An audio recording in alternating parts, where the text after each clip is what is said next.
amazing.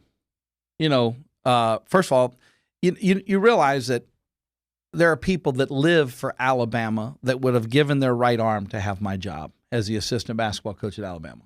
Much more deserving people than me. Mm-hmm. Okay.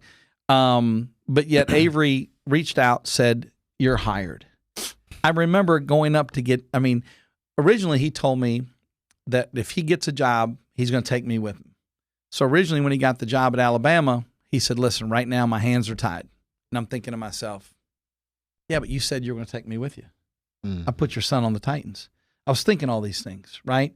Matter of fact, when you got fired from the Nets on a Thursday over the Christmas break, my daughters were getting ready to play, and you called me at 11:48 and said that you were losing, that you just lost your job, and I needed to go drive to Fort Worth to be with your son so that somebody's there with him when he finds out when it goes public he got fired.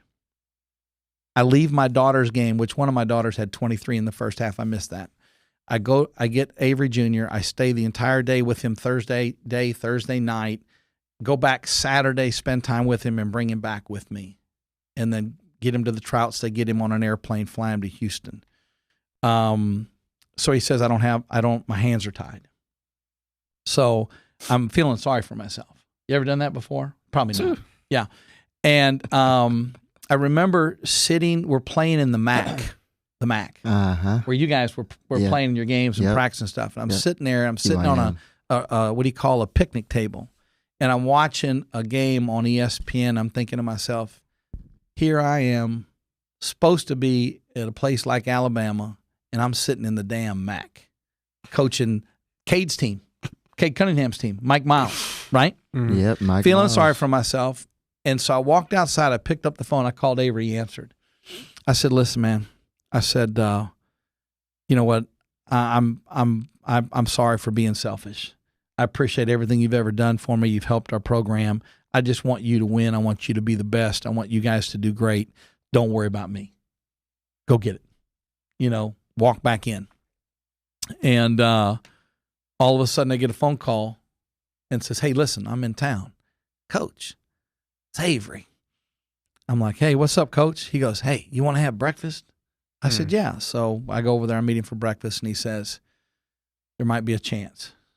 What do you think?" I said, "No, I'm good, blah, blah, blah. Yeah, you just tell me, blah, blah, blah, all that kind of stuff." So then he comes back in town the next week. We meet again. And "You sure you want to do this?" And I'm like, "Oh, no, Coach. I'd love to do it." He said, "Well, I'm going to have to fly you up, you and your wife, to get interviewed by the athletic director." And it's so funny. We go through the interview process, and you said your wife was in the interview? We're all together. Oh, wow. Because at that level, they like husbands and wives. They don't want some assistant coach out there that's throwing, that's out there trying to get the college lane. Everything. Yeah. Throwing his leather around like I've heard stories like that. Yeah, I was about to say lane. Don't hit lane. I know, right? Yeah. In your lane, right? He's in everybody's lane. So anyway, that was part of the deal. Mm-hmm.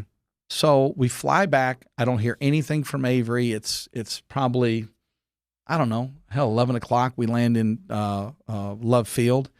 And as we're getting off the plane, we're walking through there, and Carolyn Kyle's, Julius's mom's there. And so I said, "Let me go get the car." I can't find the car. Anyway, we finally get the car, say goodbye to Carolyn. We're in the car. Phone rings. It's Avery. I said, "Hey, Coach, what's going on, man? How did we do?" He said, "Well, let me just say this." And he has Avery Jr. and his wife. They all go, "Roll Tide. Welcome to Alabama." Man. Wow. And I was like, I'm going to Alabama. And it's kind of hard, because that's a big job. Oh, that's a dream. Yeah, job. right? That's a dream. Yeah. And so I get there, and Avery's really smart. And, we didn't have a lot of smart guys that could understand structure. Mm-hmm. We didn't have the Titans, where the Titans, I could call a clear double, twist, with a waffle, and they're coming down, 2 guys run off a screen, and one guy's coming back getting screened twice, right, with the waffle, because that means that's what we're doing, clear double drag, it's all this kind of stuff. Our kids knew it all. There at Alabama, they didn't. And so I struggled with our associate head coach. I tried hard to get along with him, but he's, a little white dude that has never played a day in his life. No one, you would never hang out with him. He was never one of the cool kids. And he gets the job with Avery as the associate head coach.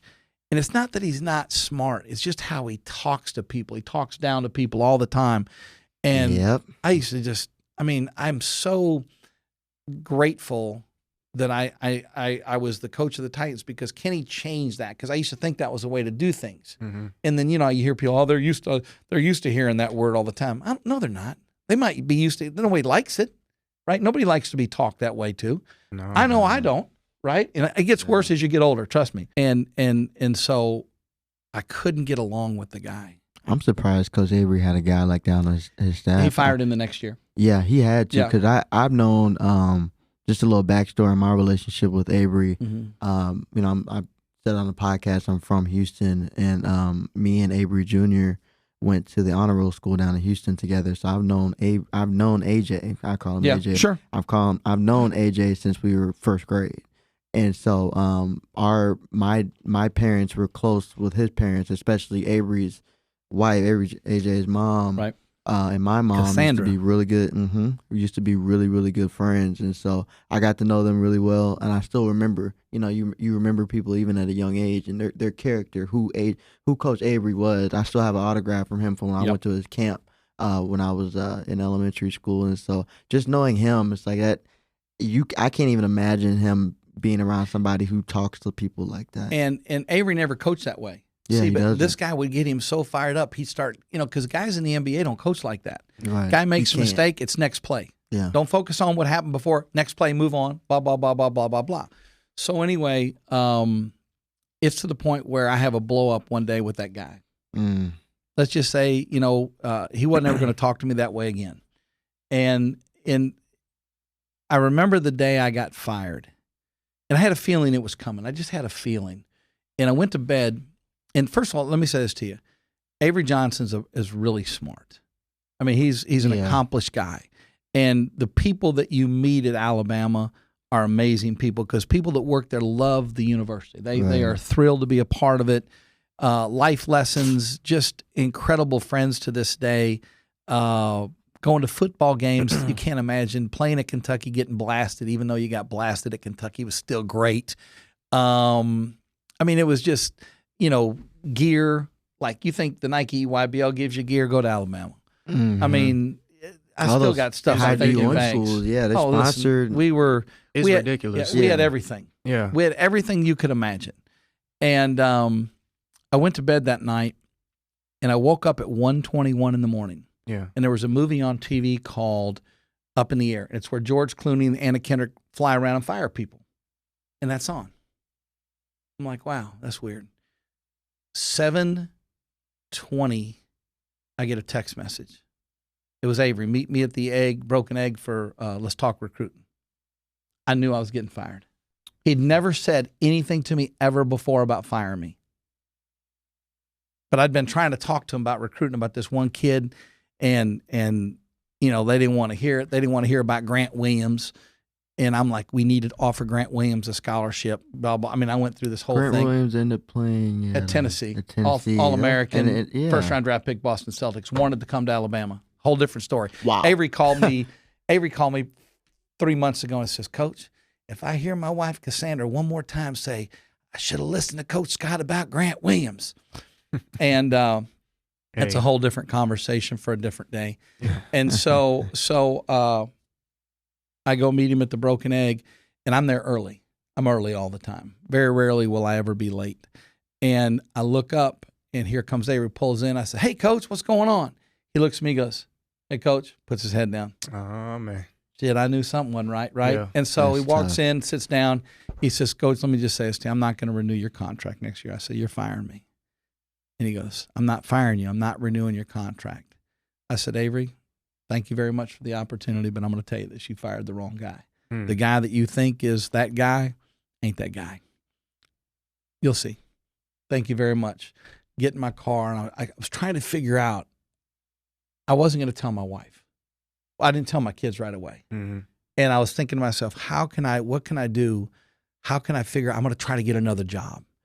And I remember the phone ringing, and it was my wife. And she goes, hey, did you go by and look at that house? Can we buy that house?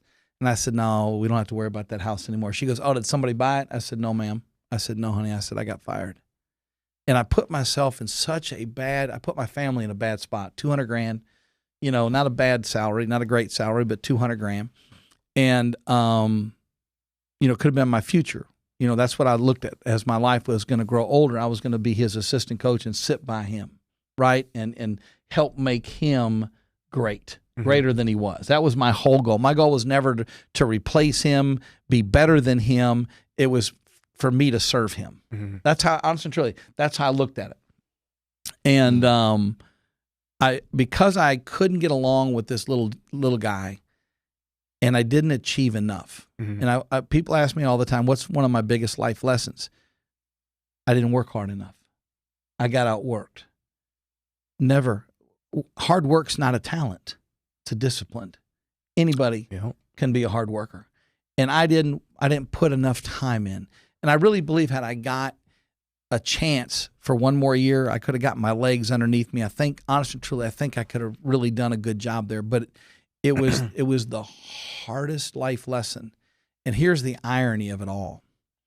They fire him the next year. Okay?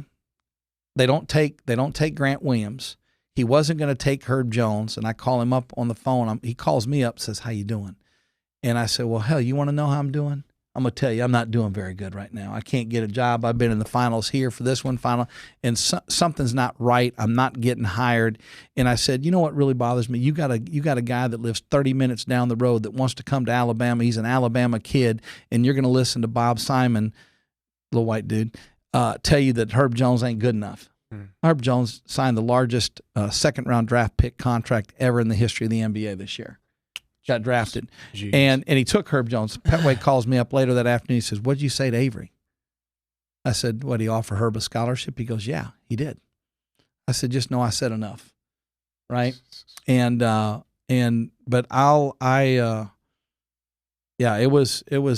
a hard lesson. And then the guy that he replaced me with, which was John Pelfrey, and, I don't know this to be fact, but I've heard it from a lot of really reliable sources.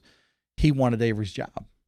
So he has his associate head coach. And, it's funny, the little white dude, he was an associate head coach. So they replaced me with Pelfrey. They have two associate head coaches. Mm-hmm. So now if you're my associate head coach and I bring in Brandon as an associate head coach, who's more important? Are you associate head coach number one and you're number two?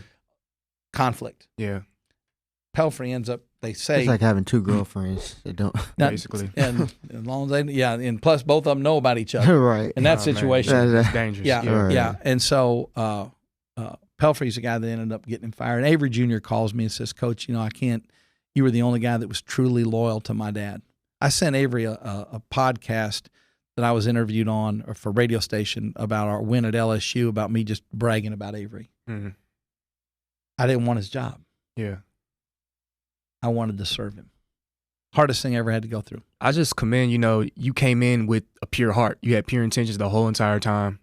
I don't think people really know, or at least people from the outside really know the ins and outs and what really goes on behind the scenes, man. It gets ugly. It gets ugly. It gets ugly, it gets personal. Yep.